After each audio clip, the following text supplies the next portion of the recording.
Artefact అనమాట. వాళ్ళు చేసిన ప్రింటింగ్ అంతా కూడా చాలా బాగుందన్నమాట. సో ఇదండి China, Japan, Persia and India నుంచి తీసుకున్న ఆర్ట్స్ అండ్ క్రాఫ్ట్స్ అనమాట. చాలా బాగున్నాయి కదా. సో ఇప్పుడు మనం కిందకి వెళ్ళిపోదాం. ఇప్పుడు మనం చూసిందంతా కూడా కిలావత్ ముబారక్లా అనమాట. ఇది కొంచెం కిందకు వెళ్తే గనక మనకి స్వాడ్ సెక్షన్ అనేది కనిపిస్తుంది.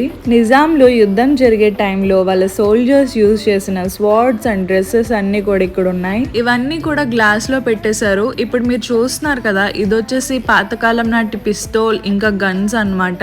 ఇవన్నీ కూడా బాగానే ఉన్నాయి, కానీ గ్లాస్ లో పెట్టేయడం వల్ల సరిగ్గా కనిపించలేదు. నిజాంల బర్త్డేకి పరేడ్ చేసినప్పుడు వీళ్ళ డ్రెస్సెస్ అన్నమాట ఇవన్నీ కూడా. స్వార్డ్స్ లో చాలా రకాల ఖంజర్లు, జాంబియాలు, అలాగే చురాస్ అనేవి ఉంటాయి అన్నమాట. ఇవన్నీ కూడా దీంట్లో డిస్ప్లే చేశారు. ఇప్పుడు మీరు చూస్తుంది నిజాం కాలం నాటి బీరువాలు. మీరు ఇక్కడ చూసినట్లయితే మిల్నర్స్ 212 పేటెంట్ ఫైర్ రెసిస్టింగ్ అని ఉంది కదా.